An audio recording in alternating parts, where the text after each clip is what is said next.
আসসালামু আলাইকুম রাতুল ভাই, আশা করি ভালো আছেন। আপনার অনুষ্ঠান ভূতবেলা আমার সবচেয়ে প্রিয় অনুষ্ঠান। আপনার ভরাট কণ্ঠ আর ভৌতিক গল্প বলার ধরন আমাকে মুগ্ধ রাখে। আমি মোহাম্মদ শহীদুজ্জামান সোহাগ, বর্তমানে চাকরি সূত্রে নারায়ণগঞ্জ থেকে লিখছি। আজ আমি আমার জীবনের একটি ভয়ঙ্কর অভিজ্ঞতা আপনার সাথে শেয়ার করতে চাই, যা আজও আমাকে রাতে ঘুমোতে দেয় না, যার প্রতিটি মুহূর্ত আমাকে আমার স্মৃতিতে ধারালো ছুরির ফলার মতো বেঁধে আছে। ঘটনাটি ঘটেছিল গত বছর। বলে রাখি, আমার গ্রামের বাড়ি নোয়াখালীর প্রত্যন্ত একটি অঞ্চলে।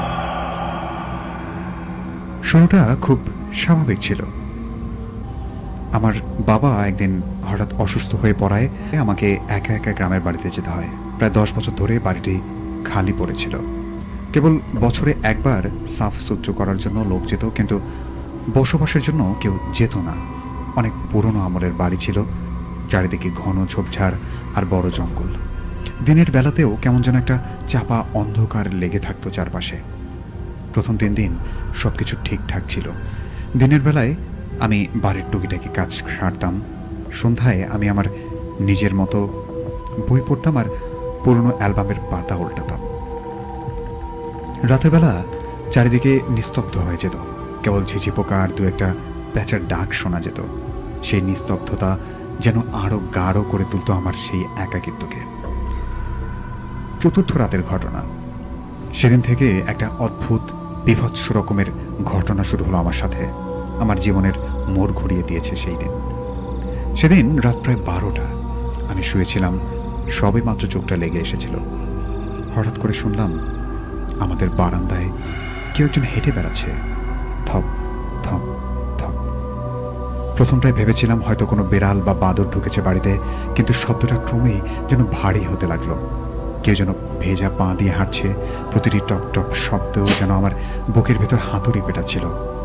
একটা শীতল স্রোত আমার মেরুদণ্ড বেয়ে নিচে নেমে গেল। বুকের ভেতর ধুকপুকানি বেড়ে গেল। আমি টর্চ জ্বালিয়ে খুব সাবধানে বিছানা থেকে নামলাম। নিঃশ্বাস বন্ধ করে 1 পা 2 পা করে দরজার দিকে এগিয়ে যেতে থাকলাম। টর্চের আলো ফেলে বারান্দায় চোখ বোলাতে আমার গা শিউরে উঠল। সেখানে কেউ নেই, শুধু মেঝেতে জল জল পায়ের ছাপ দেখা যাচ্ছিল। মনে হচ্ছে সদ্য স্নান করে কেউ হেঁটে গেছে। পায়ের ছাপগুলো আমার শোবার ঘরের দরজার ঠিক সামনে পর্যন্ত এসেছিল এবং দরজার সামনে এসেই থেমেছিল। আমার ভেতরটা যেন ঠান্ডা হয়ে গেল।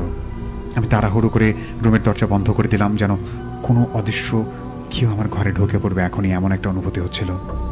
সারা রাত এক মুহূর্তের জন্য আমার ঘুম আসেনি। দরজার ওপাশে কে?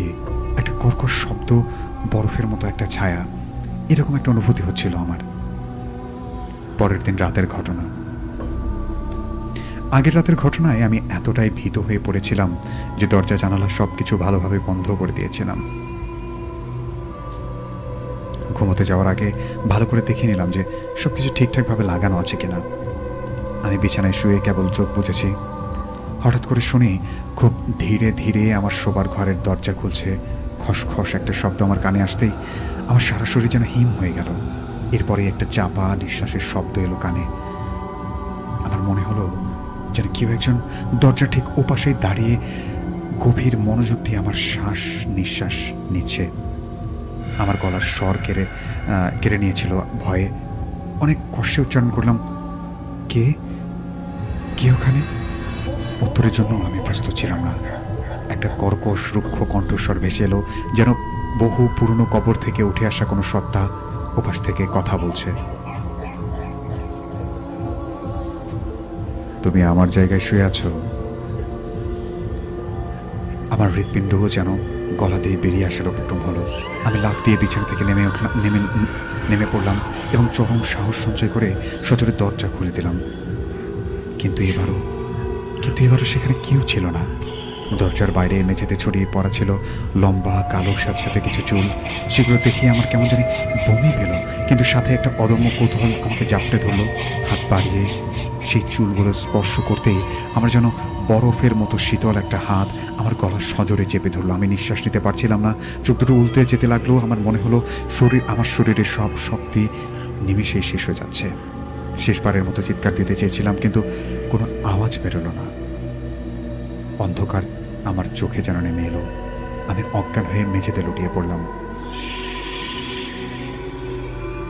আমার ঘুম ভাঙল সকালের আবছা আলোয়। আমার গলা চিনচিন করছিল। হাত দিয়ে গলার স্পর্শ করতেই অনুভব করলাম সেখানে 5টি নীলচে আঙুলের স্পষ্ট দাগ। কেউ যেন খুব শক্ত করে আমার গলা চেপে ধরেছিল। আমি ভয়ে কাঁপতে কাঁপতে উঠে বসলাম। মাথা তখনও ঝিমঝিম করছিল। মনের মধ্যে একটা অজানা আশঙ্কা ঘুরপাক খাচ্ছিল। আমি দ্রুত পায়ে বাড়ির বাইরে গেলাম, যেন এই বাড়িটা আমাকে গিলে ফেলবে। বাড়ির পেছনে যেখানে পুরনো একটা কুয়ো ছিল, সেদিকে আমার চোখ পড়ল। বহু বছর ধরে পড়ে থাকা সেই কুয়োর ঢাকনাটা খোলা। আমার মনে হলো কেউ যেন আমাকে টেনে নিয়ে যাচ্ছে সেই কুয়োর দিকে। অদ্ভুত একটা আকর্ষণ আমি অনুভব করছিলাম। আমি কুয়োর ভেতরে উকি দিলাম এবং যা দেখলাম তা দেখার জন্য মোটেই আমি প্রস্তুত ছিলাম না। কুয়োর ঘোলাটে পানির মধ্যে একটা তরুণীর পচে যাওয়া লাশ ভাসছে। তার চুলগুলো ঠিক তেমনই লম্বা, কালো আর স্যাঁতস্যাঁতে, যেমনটা আমি আমার ঘরের দরজায় দেখেছিলাম গতকাল রাতে। তার চোখগুলো খোলা আর বিভৎস একটা হাসি যেন তার মুখেই লেগেছিল। ভয়ে আমার সমস্ত শরীর অবশ হয়ে গেল। আমার চিৎকার করার শক্তি ছিল না। পরে স্থানীয় লোকজনের সাথে কথা বললাম এবং আমার সঙ্গে ঘটে যাওয়া গত 2 দিনের ঘটনা বললাম। একজন হুজুরের থেকে আমি গা ঝেড়ে নিলাম এবং তারপরে আমি এলাকার কয়েকজনের সাথে বিশদভাবে এই তথ্যগুলো জানার চেষ্টা করলাম। তারা অনেকেই আমাকে বললেন যে প্রায় 10 থেকে 12 বছর আগে এই গ্রামেরই এক মেয়ে, তাকে মিথ্যা একটা অপবাদ দেওয়া হয়। তো গ্রামের মাথাবড়া তার বিরুদ্ধে একটা অপবাদ দিয়েছিল এবং যার ফলে সে সেই কুয়োতে গিয়ে লাফ দিয়েছিল।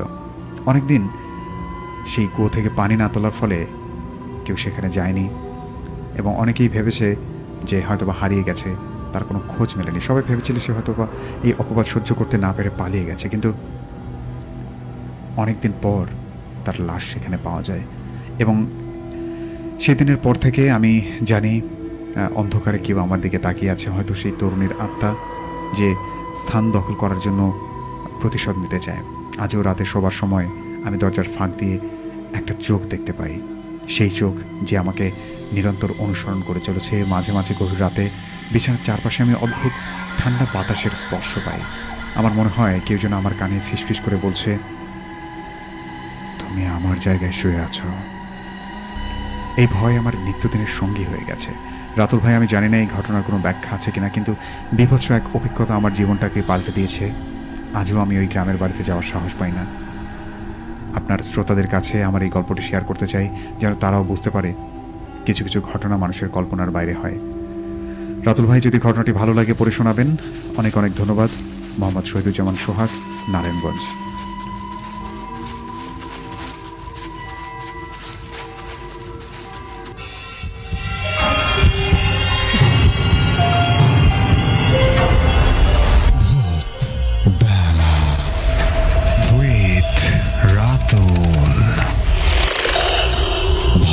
শুরু এখানে। ইয়েস, ভয়ের শুরু এখানেই। চমৎকার একটা ঘটনা আমাদেরকে লিখে পাঠিয়েছেন মোহাম্মদ শহীদুজ্জামান সোহাগ, নারায়ণগঞ্জ থেকে। আমি আসলে এই ঘটনা সম্পর্কে কিচ্ছু বলবো না, এবার সম্পূর্ণটা আপনাদের থেকে জানতে চাই। লিসনার্স যারা আমাদেরকে এই মুহূর্তে ভূতবেলা শুনছেন এবং দেখছেন আমাদের ফেসবুক লাইভে এবং আমাদের ফ্রিকোয়েন্সি 98.8 FM শুনছিলেন, তারা আমাদেরকে জানাতে পারেন যে আপনাদের কাছে এই ঘটনাটি কেমন লেগেছে এবং ঘটনার কোন অংশটিতে আপনার সবচেয়ে বেশি ভয় কাজ করেছে মনের মধ্যে, সেই তথ্যটি আমাদেরকে দিতে পারেন। তো আমি আর কথা বাড়াবো না, আমি অল্প কিছুক্ষণের মধ্যে আমাদের অতিথির কাছে চলে যাব, তার কাছে ঘটনা শুনবো। এবং তার আগে তো যাই হোক, আমি আসলে আর কথা বাড়াতে চাই না। আমাদের স্টুডিওতে আছেন, আমাদের আজকের অনুষ্ঠানের প্রথম অতিথি ছিলেন ইমতিয়াজ ভাই। তো আমরা আসলে তার কাছে চলে যাব এবং তার কাছে শুনবো আরেকটি ভৌতিক ঘটনা। জি ভাইয়া। জি ভাইয়া, এই ঘটনাটা আমার সাথে ঘটে যায় একটি ঘটনা। এটি ঘটেছিল দিনাজপুরেই। জি। তো আমি অন্য একটি ম্যাচে শিফট হই। তারপর হচ্ছে আমার ডাবল রুমে আর কি। তো আমার একটা রুমমেট ছিল, তোর বড় আপু একদিন আমাদের ম্যাচে আসে ওনার দেবরের আর কি বিয়ের নেমন্তন্ন করতে। তো বিয়ের নেমন্তন্ন ছিল যেদিন দাওয়াত দিতে আসে তার পরের দিন। তো আমরা দুজনেই রীতিমতো আমরা রেডি হয়ে আমরা যাই অনুষ্ঠানে। তো অনুষ্ঠানে অনেক আনন্দ করার পরে যখন আমরা ম্যাচে ফিরবো তখন রাত আনুমানিক 1:30 হবে। জি। তো আমরা যে রাস্তায় যাচ্ছিলাম, তো রাস্তাটা অনেক মানে কাঁচা রাস্তা ছিল আর কি, অনেক অন্ধকার ছিল, আশেপাশে বাড়িঘরও ছিল না, তো আমাদের কাছে ফোনও ছিল না আর কি, বা কোনো আলো ছিল না। আচ্ছা। তো অন্ধকারে আমরা রাস্তাটা ভালোভাবে বুঝতে পারছিলাম না। তো আমরা যখন রাস্তা দিয়ে যাচ্ছিলাম, তো যেতে আমরা যাচ্ছি কিন্তু রাস্তাটা শেষ হচ্ছে না, এবং আমরা কোনো রাস্তাও খুঁজে পাচ্ছি না। তারপর অনেকক্ষণ হাঁটার পরে আমার বন্ধুরা এবং আমি দুজনে অবাক হয়ে গেলাম যে রাস্তা এখনো শেষ হচ্ছে না, মানে রাস্তা ভুল করলাম কি না এটা ভাবছি। কিন্তু যদি রাস্তা ভুল করি তবুও তো রাস্তা থাকার কথা, আশেপাশে আমার রাস্তা থাকার কথা, কিন্তু কোনো রাস্তাই পাচ্ছি না, রাস্তাটা যেন শেষই হতে যাচ্ছে না, আর জঙ্গলটা অনেক বাড়ছে। তো আমার বন্ধু আর আমি তখন দাঁড়িয়ে যাই, দাঁড়িয়ে আমরা ভাবতে থাকি যে আমরা কোথায় আসলাম, আমরা রাস্তা খুঁজে পাচ্ছি না। তারপরে কিছুক্ষণ একটা জায়গায় বসে থাকার পরে আবার আমরা উল্টো থেকে হাঁটা শুরু করি। তো এরকম কিছুক্ষণ হাঁটার পরে প্রায় 10 মিনিট আমরা দুজন অনেক ক্লান্ত হয়ে যাই। পরবর্তীতে একটা আমরা বাসা দেখতে পাই, বাসায় একটা আলো জ্বলছিল। তারপরে আমরা সেই বাসা থেকে এগিয়ে যাই সাহায্যের জন্য। আচ্ছা। তারপরে আমরা বাসায় গিয়ে তাদের নক করি, তারপর রুম থেকে একজন মহিলা বের হয়ে আসে, আমাদের জিজ্ঞেস করে যে তোমরা কে, কোথায় গিয়েছিলে। তারপর আমরা বলি যে আমরা একটা বিয়ে দাওয়াতে আসছিলাম, আমরা এখন মেসেজ যাচ্ছিলাম কিন্তু রাস্তা খুঁজে পাচ্ছি না। তো তিনি আমাদের বললো যে তোমরা এখানে কোথায় আসছিলে, তো আমরা জায়গার লোকেশনটা দেই। তারপর তারা বললো যে তোমরা তো ওখান থেকে অনেক দূরে চলে এসেছো, তোমরা কোথায় যাবা। তারপরে আমরা আমাদের লোকেশনটা বলার পরে উনি আমাদের বললো যে এই রাস্তা দিয়ে যাও। তারপরে আমরা ওই রাস্তা দিয়ে যাচ্ছিলাম। তো যাওয়ার পরে রাস্তা পাই, তো রাস্তা যখন উঠি তখন রাস্তাটাও পুরো ফাঁকা ছিল। তারপর আমরা দুজনে গল্প করতে করতে বিয়ের আনন্দগুলো শেয়ার করতে করতে যাচ্ছিলাম। তো যাওয়ার পথে একটা জঙ্গল আজকে আছে। তো আমরা যখন জঙ্গলের ভিতর দিয়ে যাচ্ছিলাম তখন আমরা একটা অদ্ভুত আওয়াজ শুনতে পাই। মানে আওয়াজটা মানে কিভাবে বোঝাবো বলতে পারছি না, এটা ভয়ঙ্কর আওয়াজ ছিল আর কি। তারপর আমার বন্ধু এবং আমি দুজনেই ভয় পেয়ে যাই। আমার বন্ধু একটু বেশি ভয় পায়, তো আমাকে বলতে গেলে যে এখান থেকে তাড়াতাড়ি চলো, আমরা মেসেজ যাবো। তাহলে যে চলো, তো আমরা ভাবলাম যে দৌড় দিব কি না। অনেক সময় শুনেছি যে দৌড় দিলে এরকম সমস্যা নাকি আরো বাড়ে। তাই আমার বন্ধু আর আমি ঠিক করলাম যে আমরা ধীরে ধীরে যাব এবং দোয়া পড়তে পড়তে যাব। তো আমার বন্ধুরা এবং আমি দুজনেই দোয়া পড়তে পড়তে যাচ্ছিলাম। আচ্ছা। তারপরে হঠাৎ একটা মানে গাছ আর কি আমাদের সামনে পড়ে।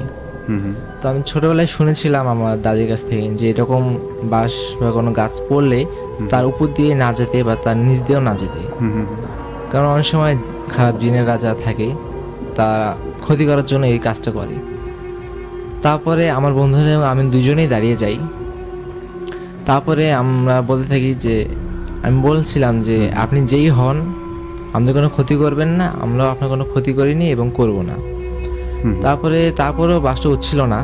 তারপর আমরা দোয়া পড়ে আয়াতুল কুরসি পড়ি এবং সূরা ইখলাস সব পড়ার পরে কিছুক্ষণ পরে বাসটা উঠে যায়। তারপরে আমার বন্ধু এবং আমি দুজনেই ম্যাচে চলে আসি। তারপর দিন থেকে আমার বন্ধু এবং আমার দুজনের অনেক জ্বর ছিল। তো আমরা এরকম 3-4 দিন বিছানা থেকে উঠতে পারছিলাম না। তারপরে একদিন রাতে হঠাৎ আমি শুয়ে আছি, তো তখন রাত মানে ফজর আজানের আগে আর কি, রাত 3:30 এরকম হবে। তো হঠাৎ করে আমার গাটা কেমন ভারী হয়ে গেল। আচ্ছা। মানে তখন আমার জীবনে রাতুল ভাই আমার প্রথম আর কি এরকম হচ্ছে যে অনেকে বলে বোবা জিন, তো এটি আমাকে ভর করে। আমি এটা কখন বুঝতে পারলাম যখন আমি দেখছিলাম যে আমার সেন্স আছে কিন্তু আমি কোনো হাত পা নড়াতে পারছি না। এটা অনেকে তো বা মিথ্যা হবে, কিন্তু এটা ভাই আমার সাথে ঘটেছে, আমি জানি সত্যি ঘটনা। তো ভাই আমি কোনোভাবে নড়াতে পারছিলাম না। আচ্ছা আচ্ছা। আমার হাত পা, আমি কথাও বলতে পারছিলাম না। এবং আমি ভাবলাম যে আমার ফোন থেকে একটি সূরা চালিয়ে দেবো, কিন্তু ভাই আমি যে চোখটা খুলবো মানে আমার চোখটা বন্ধ হয়ে যাচ্ছে। আমি যতই খোলার চেষ্টা করতেছি বন্ধ হয়ে যাচ্ছে। আমি সূরা পড়তেছি, আয়াতুল কুরসি পড়তেছি, কিন্তু কোনো কাজ হচ্ছে না। আচ্ছা আচ্ছা। আমার পাশে আমার রুমমেট আমার বন্ধুকে ডাকার চেষ্টা করতেছি, জোরে ডাকছি, কিন্তু সে শুনতে পাচ্ছে না। তাকে আমি অনেকবার ডাকছি জোরে চিৎকার করে, কিন্তু আমার গলাতে আমি বুঝতে পারছি যে আমি ডাকছি, কিন্তু সে শুনতে পাচ্ছে না। পরে এরকম অনেকক্ষণ চলতে থাকে, মানে আমি তখনও ফিরে হচ্ছিলাম না, আমার হাত পা কিছুই নড়াতে পারছিলাম না, মানে আমার মানে নিঃশ্বাসটাও আর কি বন্ধ হয়ে যাচ্ছিল। তখন আমি ভাবলাম হয়তোবা আজকে আমার শেষ দিন, হয়তোবা আমি আর বাঁচবো না। তো এইসব ভাবতেই আমার যখন নিঃশ্বাসটা অনেকটা মানে যাওয়া যাওয়া অবস্থা, আচ্ছা, তারপর হঠাৎ করে আমি হালকা হচ্ছিলাম। তারপরে শুনলাম যে মসজিদে ফজর আজান হচ্ছে। ওকে, হয়তো ফজর আজানটা না হলে হয়তোবা আমার অনেক বড় ক্ষতি হয়ে যেতে পারতো। তারপরে আমি লাফ দিয়ে উঠে লাইট জ্বালিয়ে দিই। তো আমার বন্ধুকে তখন ডাকি যে আমি যে তোমাকে এতক্ষণ ডাকলাম, তুমি কি শুনতে পাওনি? বলে যে না, আমি তো কোনো কিছু শুনতে পাইনি, আমি তো ঘুমাচ্ছিলাম। বললাম যে এরকম এরকম ঘটনা আমার সাথে ঘটলো, আমি তোমাকে অনেকবার ডাকার চেষ্টা করেছি, কিন্তু আমার বন্ধু বললো যে না, আমি তো কিছু শুনতে পাইনি। তারপরে আমি ভাবলাম যে ঘটনাটা হয়তো বা এখানেই শেষ হয়ে যাবে, কিন্তু ভাই এখনো ঘটনাটা শেষ হয়নি। তারপরে আমরা মেবি রাতে করে বের হই কিছু খাবার খাওয়ার জন্য, আমার বন্ধুরা আমি, এটা প্রায় দিনেই বের হই। আচ্ছা, তো এরকম একদিন আমরা বার হচ্ছিলাম, তো আমার বন্ধু সেদিন কিছুটা আসার পরেও বলতেছে যে আমার পেটে প্রচন্ড ব্যথা করতেছে।